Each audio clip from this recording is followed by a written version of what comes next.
You had dinner with the President of the United States. Pretty intimate group. Actually, there were a lot of people there that night. That's a great picture. Was James Comey discussed at that dinner?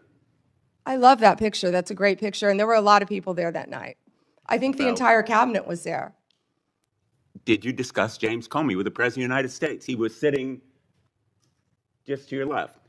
Well, 2 seats down, yes. 2 seats down. And I am not going to discuss any conversations I have had or not have with the President of the United States. Because the American public is entitled to know, Madam Attorney General. The entire cabinet was at that dinner. Whether you took instructions from President Trump after he told you very directly to indict James Comey.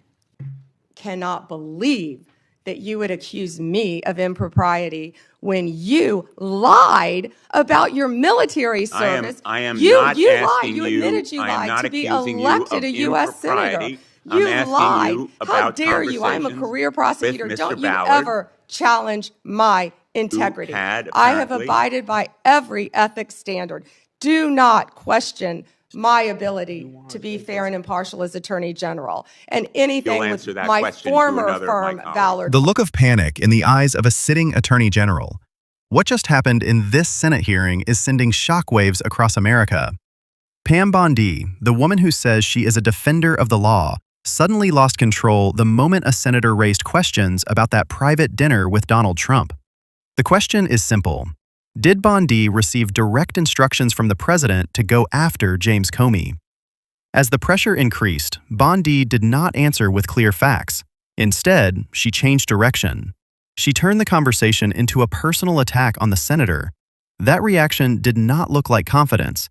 It looked like panic from someone trying to escape a difficult question. This was not just a heated exchange.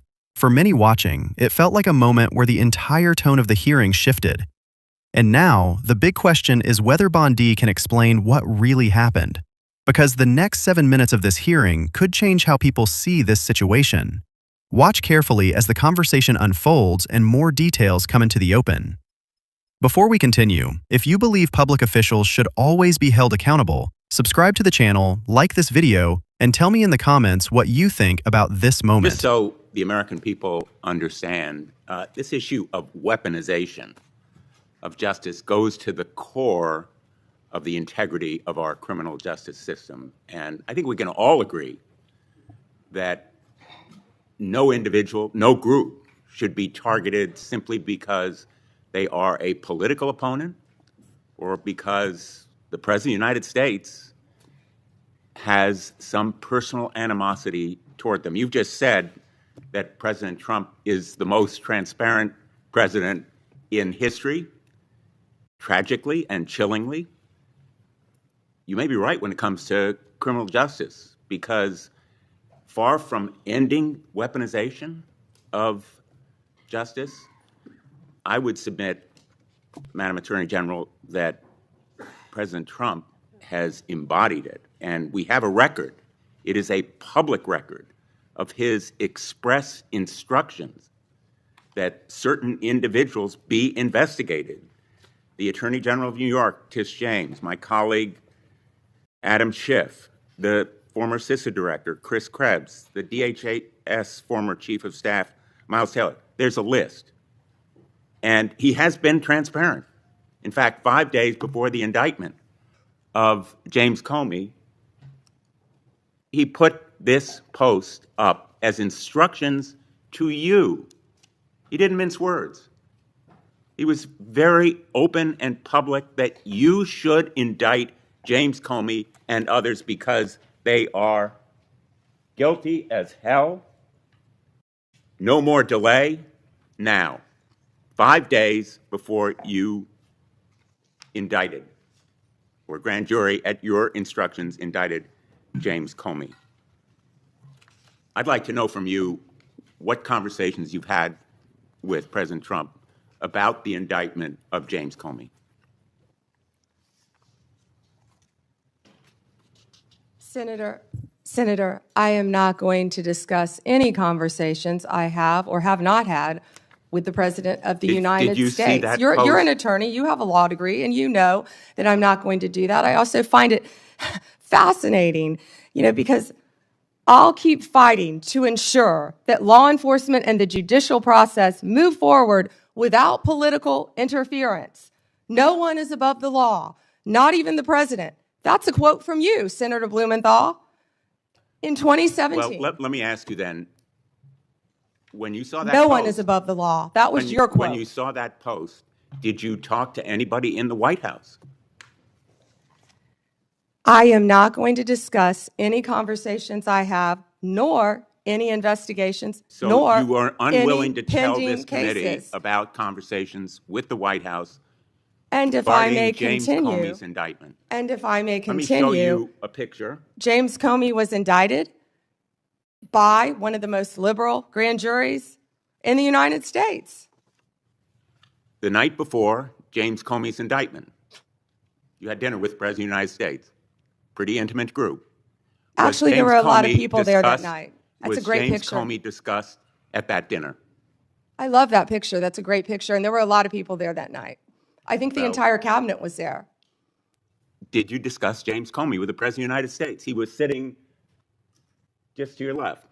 Well, 2 seats down, yes. 2 seats down. And I am not going to discuss any conversations I have had or not have with the President of the United States. Because the American public is entitled to know, Madam Attorney General. The entire cabinet was at that dinner. Whether you took instructions from President Trump after he told you very directly to indict James Comey, which is weaponization of the Department of Justice.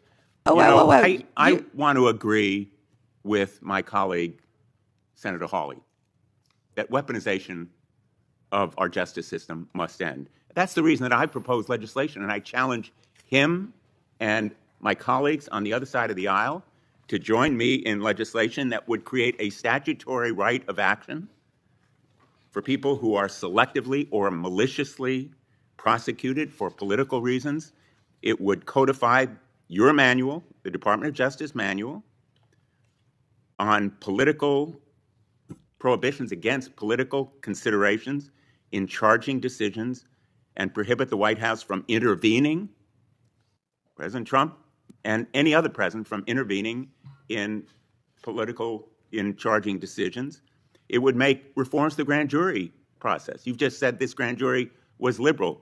We should reform the grand jury process to ensure that the government is not abusing its power and authority, and it will require transparency and accountability reforms at DOJ so that you will and other attorneys general be held accountable for these kinds of decisions. Will you join me in supporting that kind of reform? Senator Blumenthal, I find it so interesting that you didn't bring any of this up during President Biden's administration when he was doing everything to protect Hunter Biden, his son. And I think you just saw what Director Radcliffe just released. You know, this is an effort to be positive. If I can finish answering the question, I'm not going to yell over you. I'm not going to get in the gutter with you. But information that the Biden administration told them not to investigate Hunter Biden's involvement with Ukraine. I'm not going to be lectured to you about integrity by someone who lied about being in the military just to be elected a senator. The merger between Hewlett-Packard Enterprises and Juniper Network was settled. You authorized the settlement. It was the subject of a lawsuit to block it. The settlement produced virtually no concessions from Hewlett-Packard. It was a settlement that prompted criticism from the Antitrust Division. Did you authorize that settlement yourself? As I stated earlier, Gail Slater is doing an incredible job running the antitrust unit. And as I stated earlier, that is still a pending matter. As you should know with a law degree, that all mergers. If I can finish answering the question. I'm going to, if I could finish. No, I'm answering the question. Because my time is limited. No, well then don't ask me a question. So, let me just ask you, as I said, you have a law degree. You know that not only are mergers agreed upon, but they have to go to a court of law to be approved. It's a multi-step process. And as I said earlier, that is still pending. And I have full faith in Gail Slater. And Ms. Slater reportedly objected to the settlement. Reportedly. And Moreover, two of her top officials were fired, Roger Alford and Bill Sinner. Did you authorize and direct those firings after they objected to the settlement? I am not going to discuss personnel matters or pending litigation in my office. Let me ask you about another merger. The merger involving two home health care agencies on favorable terms, likely to drive up costs for millions of America. The Transportation Department's rule to provide compensation to travelers impacted by airline-caused flight delays, which was canceled. The merger of Skydance and Paramount, after Paramount's ownership took a number of steps favorable to the president. These kinds of mergers belie the claims that President Trump himself has made, that this administration will stop big corporate mergers that ultimately benefit the owners of those corporations rather than consumers or ordinary, everyday Americans. Senator, let me ask you about you just listed, you just gave a list of many mergers. I have a question Can you talk to me about the issue with these mergers? I do have a question. In the merger that took place, which merger? You've listed many. Involving American Express GBT. I understand that Brian Ballard, longtime backer and head of the law firm where you worked, was instrumental in lobbying the Justice Department to drop that lawsuit. It was dismissed, so it's not subject to a court review. What conversations did you have with Mr. Ballard? Senator Blumenthal, I cannot believe that you would accuse me of impropriety when you lied about your military service. I am not asking you admitted you lied to be elected a U.S. senator. You lied. How dare you? I'm a career prosecutor. Don't you ever challenge my integrity. I have abided by every ethics standard. Do not question my ability to be fair and impartial as Attorney General and anything with my former firm, Ballard Partners. Thank you. Senator Lee has asked for the chair. Just wanted to note for the record, the Paramount merger that he referenced was not within the Department of Justice's ambit. That was at the FCC, not the Department of Justice. Attorney General Bondi would have had nothing to do with that. Thanks. And that was why I asked Senator Lee. He didn't know that. He was reading off a script. What you just witnessed was the collapse of an attorney general under intense questioning. When the senator asked Pam Bondi directly whether she had received instructions from President Donald Trump regarding James Comey during that private dinner, she did not provide a clear answer. A person who often describes herself as a career prosecutor suddenly appeared defensive under pressure. Instead of responding to the factual question, she shifted the focus and began criticizing the senator personally. She raised issues related to the senator's past and military record. Moments like this often happen when the discussion moves away from the original question and toward the person asking it. At one point, Bondi raised her voice and said, "Do not question my integrity." For many viewers, that reaction stood out. The senator did not accuse her directly. He simply asked whether the Department of Justice was acting independently or whether political influence played a role. Her facial expressions, the tension in her voice, and repeated interruptions created the impression that the moment had become uncomfortable. Normally, a confident attorney general relies on clear facts and direct answers during a hearing. Later, she was asked whether she would answer the same question for another colleague. She declined. That response immediately raised a new question for many observers. Should the public be given a clear explanation when concerns about independence are raised? By choosing to deflect rather than explain in detail, Bondi left many people debating whether political considerations were involved.